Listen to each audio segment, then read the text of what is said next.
ఆస్తమాతో బాధపడుతున్నా, బ్యాక్ పెయిన్‌తో ఇబ్బంది పడుతున్నా, థైరాయిడ్ ప్రాబ్లమ్స్ ఉన్నా, ఈ 3 రకాల వారికి కూడా భుజంగాసనం అనేది చాలా చక్కగా ఉపయోగపడుతుంది. మెడిసిన్స్ వాడుతున్నారు. వాటితో పాటు మీరు ఈ భుజంగాసనం కూడా ఇంక్లూడ్ చేసుకున్నట్లయితే కనుక మీకున్నటువంటి ఈ 3 ప్రాబ్లమ్స్ కూడా చాలా త్వరగా తగ్గేటువంటి అవకాశం ఉంటుంది. ఓకే. ఇంకా మనం లాస్ట్ వీడియోలో చెప్పుకున్నాము పవనముక్తాసన్. పవనముక్తాసన్ చేసిన తర్వాత తప్పకుండా కౌంటర్‌గా భుజంగాసనం చేయాలి. అంటే మనం ఒక ఫార్వర్డ్ ఆసనం చేసినట్లయితే కనుక తర్వాత బ్యాక్వర్డ్ ఆసనం చేయాలి. ఒకవేళ స్టార్టింగ్ బ్యాక్వర్డ్ ఆసనం చేసినట్లయితే కనుక తర్వాత ఫార్వర్డ్ ఆసనం చేయాలి. అప్పుడే మన బాడీ న్యూట్రల్ అవ్వడం జరుగుతుంది. కాబట్టి ఇప్పుడు మనం భుజంగాసనం ఏ విధంగా చేయడము అనేది చూద్దామండి. తర్వాత భుజంగాసనం యొక్క ఉపయోగాలు ఏంటి అనేది తెలుసుకుంటారు. అయితే భుజంగాసనం చేయాలి అంటే కింద మ్యాట్ ఏదైనా వేసుకోవాలి. మ్యాట్ వేసుకుని మకరాసనంలో రిలాక్స్గా ఉండాలి. కంప్లీట్గా ప్రశాంతంగా ఉండండి. ఆలోచనలు చేయకుండా విశ్రాంతిగా ఉండాలి. మీ మైండ్ ప్రెజెంట్లోకి రావాలి. మీ కంప్లీట్ అవేర్నెస్ అంతా కూడా మీ మీద మాత్రమే ఉండాలి. ఓకే. నెమ్మదిగా భుజంగాసనంలోకి వస్తారు.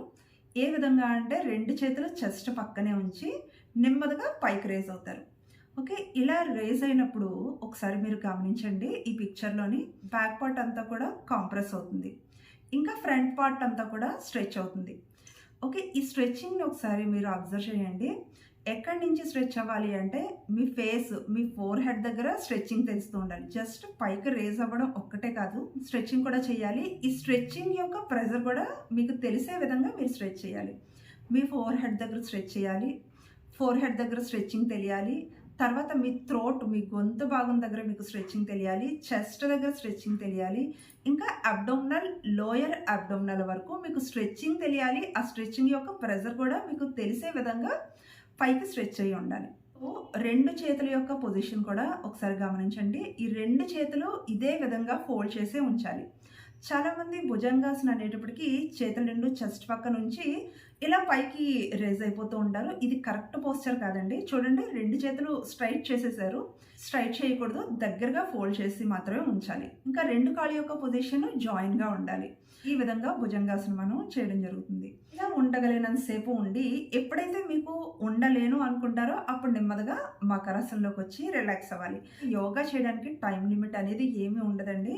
అది వ్యక్తికి మారిపోతూ ఉంటుంది. మనం చేసే ప్రాక్టీస్ని బట్టి, మన స్టామినాని బట్టి మనం ఉండేటువంటి సమయం అనేది మారుతూ ఉంటుంది. పర్టికులర్గా టైం లిమిట్ అనేది ఏమీ లేదు. కాబట్టి మీరు ఎంత సమయం ఉండగలిగితే అంత సమయం ఉండి ఎప్పుడైతే ఇబ్బందిగా ఉందో నెమ్మదిగా మకరాసనంలోకి వచ్చి రిలాక్స్ అవుతారు. ఓకే. ఇది భుజంగాసనం చేసేటువంటి విధానం వల్ల కలిగేటువంటి ఉపయోగాలు. బ్యాక్ పెయిన్ మనకి తగ్గించడానికి బాగా ఉపయోగపడుతుంది. ఒకసారి పోస్చర్ని అబ్జర్వ్ చేయండి. ఈ బ్యాక్ పార్ట్ అంతా కూడా దగ్గరికి కాంప్రెస్ అవ్వడం జరుగుతుంది. దానివల్ల ఏమవుతుందంటే మన స్పైనల్ యొక్క స్ట్రెంగ్త్ పెరుగుతుంది. స్పైనల్కి అటు ఇటుగా ఉన్నటువంటి మజిల్ స్ట్రెంగ్త్ కూడా మనకు భుజంగాసనం వల్ల పెరగడం జరుగుతుంది. ఎవరైనా బ్యాక్ ప్రాబ్లమ్స్తో బాధపడే వాళ్ళు ఉన్నట్లయితే కనుక, బ్యాక్ ప్రాబ్లమ్స్తో ఇబ్బంది పడేవారు ఉన్నట్లయితే కనుక ఒక 1 వీక్ పాటు చేసినట్లయితే కనుక 1 వీక్లోనే మీకు ఒక 60% బ్యాక్ ప్రాబ్లం అనేది రిలీజ్ అవ్వడానికి ఉపయోగపడడం జరుగుతుంది. గొంతు భాగాన్ని కూడా మనము పైకి స్ట్రెచ్ చేస్తున్నాం. అంటే తల మీదుగా పైకి సీలింగ్ వంక చూడడం వల్ల ఏమవుతుంది అంటే గొంతు భాగాన్ని కూడా మనం స్ట్రెచ్ చేయడం జరుగుతుంది. ఈ గొంతు భాగాన్ని స్ట్రెచ్ చేయడం వల్ల థైరాయిడ్ యొక్క స్టిమ్యులేషన్ అనేది నార్మల్ అవ్వడం జరుగుతుంది. ముఖ్యంగా హైపోథైరాయిడ్ ఉన్న వారికి చక్కగా ఉపయోగపడుతుంది. ఒకవేళ హైపర్ థైరాయిడ్ ఉన్నవారు ఉన్నట్లయితే కనుక గొంతు భాగాన్ని స్ట్రెచ్ చేయకుండా స్ట్రైట్గా చూడాలి. అంటే ఇందులో చూడండి, తల మీదుగా పైకి సీలింగ్ వంక చూస్తున్నట్లుగా పైకి స్ట్రెచ్ అయ్యి ఉంది కదా, అలా కాకుండా స్ట్రైట్గా చూడాలి. ఈ స్ట్రైట్గా చూడడం వల్ల మనం గొంతు భాగాన్ని స్ట్రెచ్ చేయమన్నమాట. గొంతు భాగం స్ట్రెచ్ అవ్వకుండా ఉన్నట్లయితే కనుక హైపర్ థైరాయిడ్ ఉన్న వారికి ఉపయోగకరంగా ఉంటుంది. అర్థమైంది కదండి. హైపోథైరాయిడ్ ఉన్న వాళ్ళు గొంతు భాగాన్ని పైకి స్ట్రెచ్ చేసి చేయాలి.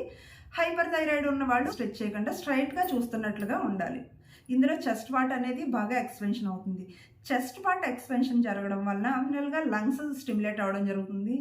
లంగ్స్ స్టిమ్యులేట్ అవ్వడం వల్ల మన లంగ్స్ కెపాసిటీని కూడా మనం ఉపయోగించుకోగలుగుతాము. దానివల్ల ఆస్తమా ఉన్న వారికి శ్వాస తీసుకోవడం, విడిచిపెట్టడము ఈజీ అవుతూ ఉంటుంది. ఇంకా ఆస్తమాను తగ్గించడానికి ఈ ఆసనం అనేది చాలా చక్కగా సహకరించడం జరుగుతుంది. అది వచ్చి లోయర్ అబ్డోమినల్ వరకు మనం స్ట్రెచ్ చేసి ఉంచడం వల్ల ఇంటర్నల్గా యూట్రస్ యొక్క స్టిమ్యులేషన్ కూడా జరుగుతుంది.